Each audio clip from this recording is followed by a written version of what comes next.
vamos lá. Vou mostrar para vocês o que a gente precisa levar em consideração na hora de fazer a análise de movimento dos nossos alunos. Então, aqui eu vou mostrar a movimentação no Ring Muscle Up. E a primeira coisa que a gente precisa entender é quais são as fases que acontecem durante esse movimento.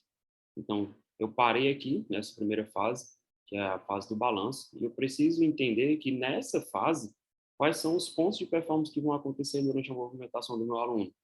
Qual a movimentação vai acontecer lá na argola, lá em cima, em relação ao meu corpo? Observem que a argola está para frente, enquanto os meus pés estão para trás. O posicionamento da minha cabeça, para onde eu estou olhando, se é para frente ou se é para baixo.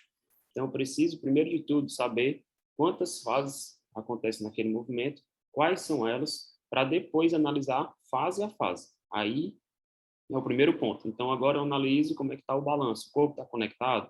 Não está conectado? Posicionamento dos segmentos corporais? Como é que ele está acontecendo? Então, aí, depois da fase do balanço, vem a segunda fase, o chute e aproximação do quadril em relação à argola.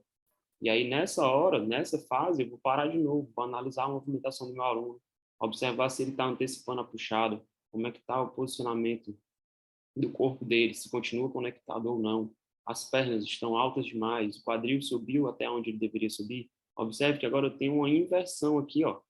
E aí eu mantenho o posicionamento do shape em Superman enquanto eu faço a puxada lá pelo meu ombro. Então, o meu quadril, ele subiu e chegou bem próximo da altura da argola, para depois eu puxar e passar para a próxima fase. Agora, vocês vão ver, ó, da entrada, a transição. E aí, essa entrada, como é que está a movimentação do meu aluno? Ele entrou alto, entrou baixo. As pernas dele, como é que está posicionada? Está muito alta em relação ao ângulo de flexão do quadril? Está mais baixo, como está posicionado aí nesse vídeo? Depois disso, qual é a próxima fase?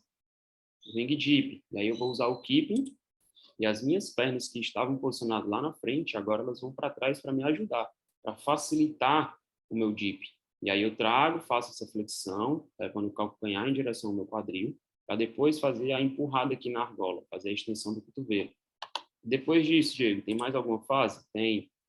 Eu completo a repetição, um ring dip, e aí tem a descida, a transição, para conectar as repetições.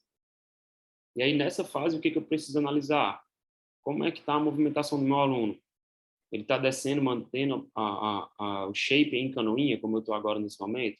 Eu desço por entre as argolas, eu me projeto muito para trás ou não? Então, tudo isso é levado em consideração na hora de fazer a análise do movimento do seu aluno, independente de qual exercício seja. Então, aqui a gente está analisando o Ring Muscle Up, todas as fases, passo a passo. E aí, agora, eu vou soltar o vídeo para vocês sem as pausas. E aí eu observo todas essas fases acontecendo e se eu consigo repetir um padrão de movimento. Agora vamos analisar um movimento diferente de outra pessoa em relação ao que eu estava fazendo anteriormente. Nessa fase, o corpo está conectado? Tem flexão no joelho ou não tem? Posicionamento da cabeça, como é que está em relação ao resto do corpo? Segundo momento, como é que está o chute? Em que altura o quadril dela se aproxima da argola?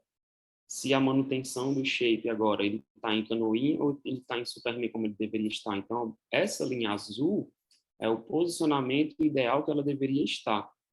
Seria mais próximo de um Superman. Então, como ela se mantém em canoinha, o ângulo de flexão aqui do quadril, na próxima fase, ele tende a se fechar, a diminuir, porque ela vai ter que fazer a transição, que é a próxima fase, a entrada, né? E aí os pés dela continuarão subindo.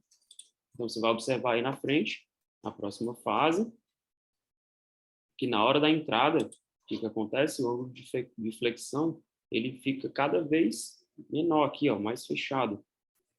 E aí, essa dificuldade de finalizar a repetição por conta desse posicionamento errado.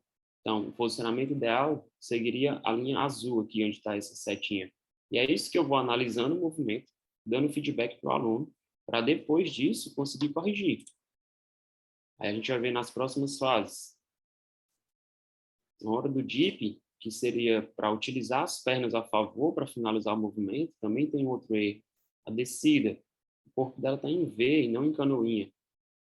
Agora vamos analisar outro movimento, vamos analisar o handstand walk. O que a gente precisa entender no handstand walk? O posicionamento do corpo para economizar energia. Então, eu vou observar se o meu centro de massa e o meu tronco ele está alinhado com as minhas mãos e com os meus pés. O que me leva a me deslocar para frente, a caminhar de cabeça para baixo, é justamente o posicionamento das minhas pernas. Então, os meus pés precisam estar um pouco à frente da linha do meu centro de massa, para gerar um desequilíbrio, para que eu vá para frente, e aí em seguida eu movimento as minhas mãos. Mas o mais importante não é manter esse joelho estendido, esse pé alto, certo? O mais importante é manter esse tronco alinhado. Porque se eu não tenho um alinhamento entre o ângulo do ombro aqui, está em flexão, em relação ao meu centro de massa, a sobrecarga vai ser muito maior em cima dos meus ombros. É como se eu fizesse um movimento de shoulder press com a barra longe do meu corpo. Então, eu consigo fazer? Consigo, mas o desgaste muscular é muito maior. Então, eu preciso entender e manter esse alinhamento corporal, para depois pensar em caminhar. Então, a gente vai ver em comparação aqui, ó, agora, nesse momento, o alinhamento corporal comparado com esse. Então, aqui, a análise do movimento novamente. Vamos observar o ângulo que está aqui, ó, em relação ao tronco dessa atleta em relação ao ombro. Qual o ângulo de flexão que acontece aqui? Observe como o ângulo está menor, mais fechado, não está aberto.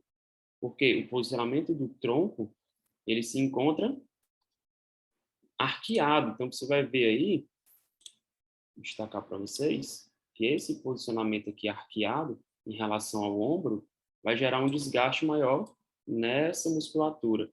As pernas estão à frente? Estão, mas estão muito à frente em relação ao ponto de apoio, que é as mãos. Isso gera o desequilíbrio para ela andar para frente, para lá, ok? Mas gera um desgaste maior aqui na curvatura lombar, fadigando mais essa musculatura, e um desgaste maior na musculatura do ombro, na região superior aqui do trapézio, nos tríceps, enfim, é um movimento menos eficiente. E aí é que entra a questão da análise de movimento. Você precisa ser capaz de identificar essas falhas para depois entrar com os educativos corretos para fazer aquele movimento se tornar eficiente. Então, a gente vai ver agora, ó, compara esses dois alinhamentos para um mesmo exercício. Então, aqui a gente vai conseguir ver um alinhamento muito maior entre o meu centro de massa e as minhas mãos, mas, ao mesmo tempo, a gente consegue ver que os pés, ó, eles estão à frente do meu ponto de apoio, que é as minhas mãos. E esse posicionamento ligeiramente à frente é que vai fazer eu conseguir caminhar para frente. Mas o mais importante é manter esse alinhamento corporal na região do tronco em relação ao ponto de apoio, que é as mãos. Então, com isso, eu encerro o vídeo de hoje mostrando para vocês o que a gente precisa considerar para analisar o movimento do nosso aluno. Primeiro de tudo, saber quais são as fases do movimento ginástico. Qual exercício ele está executando, quais são as fases daquele exercício, para depois que eu conseguir identificar os pontos de performance de cada fase, eu conseguir entrar com os educativos corretos. Então, não adianta de nada eu ter acesso aos educativos, como tem aqui no meu canal do YouTube, e não saber em que momento aplicar, o porquê aplicar e como aplicar. Porque para cada aluno eu vou ter uma resposta diferente para um mesmo exercício. Então, resumindo, analise o movimento, identifica o erro, para depois entrar com o educativo correto.